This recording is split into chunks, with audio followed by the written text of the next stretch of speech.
Pessoal, o ano de 2025 mal começou, a gente já teve aí um dos principais lançamentos do ano, né? Eu já vi algumas pessoas falando aí, inclusive, que vai ser o melhor quadrinho de 2025. Eu tô nesse grupo aí de pessoas que acham que vai ser um dos melhores, eu digo isso sem demagogia pra vocês, porque é um quadrinho excepcional. Esse aqui, ó, lançado pela Taverna do Rei, o Roca Rei, do Ney F. Primeira vez que esse quadrinista sai no Brasil, fiquei muito feliz de conhecer o trabalho dele, né? Um artista francês aqui escrevendo um faroeste, né, se passa nos Estados Unidos. A gente sabe que alguns europeus são fascinados aí por essa temática, né? Aqui a gente acompanha, logo no começo, um padre, uma senhora, né, uma senhora ali mais nova, né, com ele ali fazendo um piquenique, e uma criança tá ali recitando algumas passagens da Bíblia, né, como se o padre fosse o professor dele de alguma forma.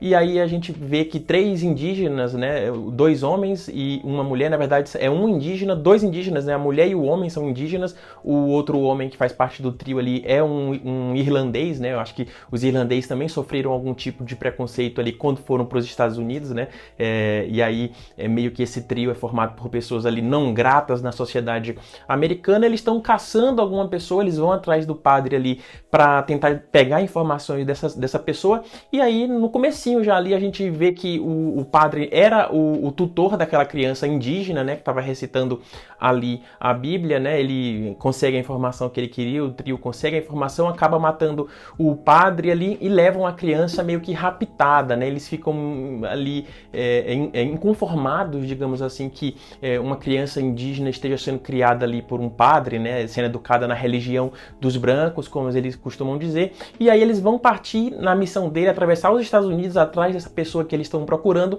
com essa criança que foi educada com a religião branca, com os costumes brancos, né? Com a educação branca de fato. E a gente vê aqui durante todo o quadrinho essa transformação dessa criança, né? É meio que uma jornada ali de formação, diria que é um faroeste com um romance de formação, algumas pitadas, digamos assim, e a gente vê a criança meio que tentando encontrar o lugar dela no mundo, né? Ela não é branca o suficiente para estar no mundo dos brancos e ela não é indígena o suficiente, ela não é vermelha o suficiente para estar no mundo dos indígenas, porque aquele trio, inicialmente, ele tem um preconceito com ela ali, porque ela fala de Bíblia, ela fala de Deus, ela tem as palavras brancas dentro do vocabulário dela e ela sofre também um preconceito ali. Mas a jornada, ela é muito bonita, ela é muito sensível, falando de roteiro, né? A gente vê todos os diálogos aqui daquele trio, principalmente o líder daquele trio, tentando fazer com que essa criança volte a ser ali um membro indígena, que tenha orgulho das suas origens, né? E a criança um pouco relutante, falando que quer ser médica,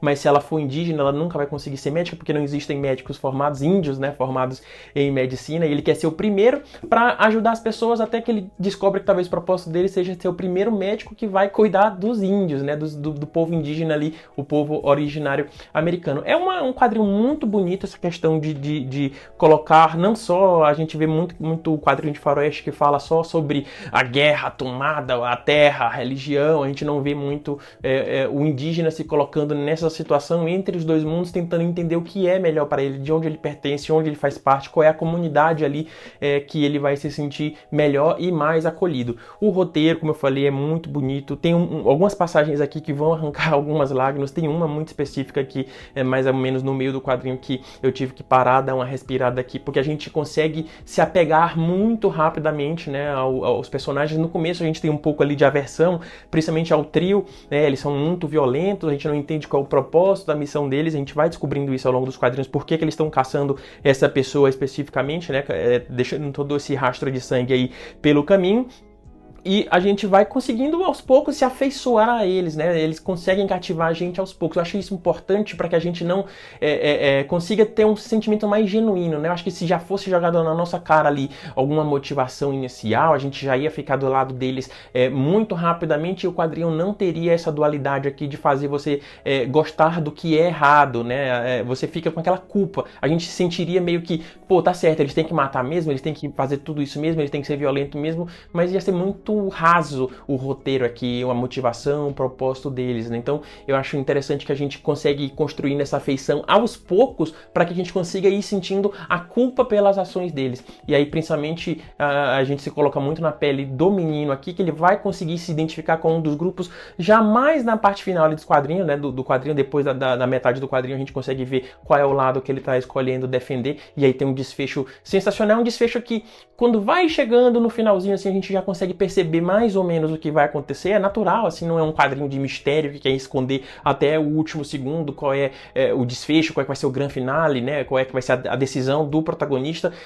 Então não tem motivo de esconder tanto até a última virada de página. Assim, no último capítulo ali a gente já vai descobrindo mais ou menos o que é que vai acontecer, qual é a decisão que ele vai tomar, mas não deixa de ser um final muito bonito e muito tocante, né? Falando isso tudo de roteiro.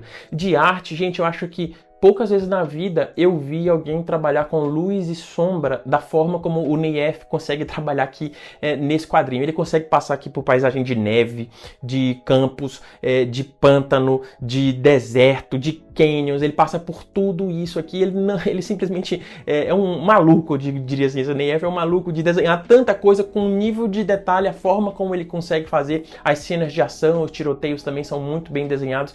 Quando eu falo de luz e sombra, tem várias passagens que os protagonistas estão conversando embaixo de árvores, né? E aí a gente vê que ele faz... A gente sabe que a árvore ela não é 100% fechada, né? Alguns raios de luz passam por entre as folhas ali. Nunca vai ser aquela sombra 100% fechada. Vão ter alguns raios de luz que vão passar ali pelas folhas, né? Ele consegue trazer isso aqui. Nossa senhora, eu queria ter separado aqui alguns momentos no quadrinho, mas ó, olha só isso aqui. Olha essa arte.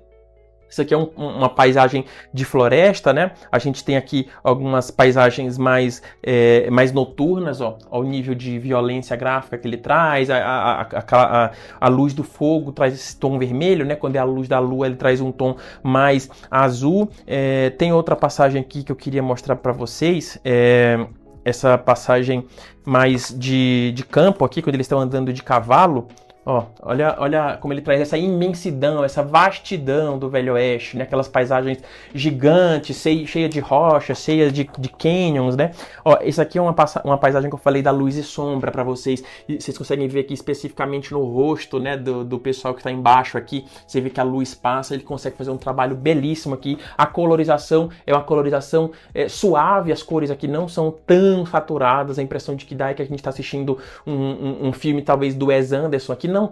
As cores não tão pastéis quanto a do Wes Anderson, né? Mas não é aquela coisa muito forte, aquela cor que acaba prejudicando um pouco ali a arte, né? O traço preto e branco. A cor aqui, ela não quer ser a protagonista da arte, ela quer ser um complemento, ela quer trazer vida, ela quer trazer vastidão para o mundo, e eu acho isso sensacional.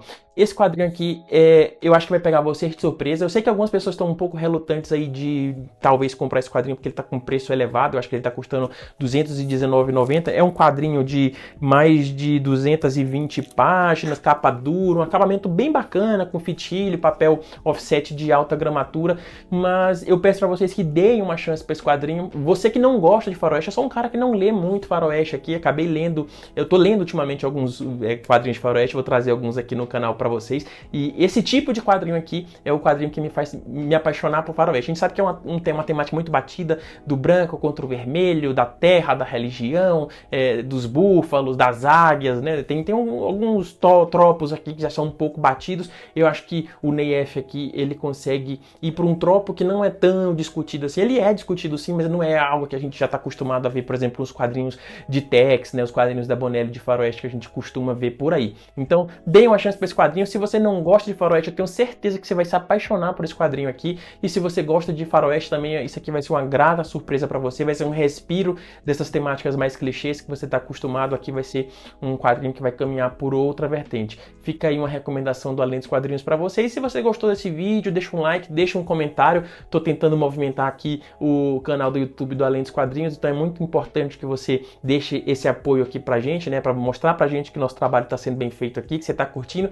e pra gente trazer cada vez mais vídeos para vocês. Assim como eu peço o apoio de vocês, a gente tem o apoio desse vídeo aqui também da Comic Boom, uma das maiores e mais tradicionais gibiterias do Brasil. Fica aqui em São Paulo, mas tem um site lá, o Comic Boom, entrega em qualquer lugar do Brasil, tem frete grátis em compras acima de R$ 299, tem ofertas semanais com até 70% de desconto, tem pré-venda com 30%, tem cashback. Vai lá em comicboom.com.br, faça sua compra e ainda ganha 10% de desconto se for a sua primeira compra.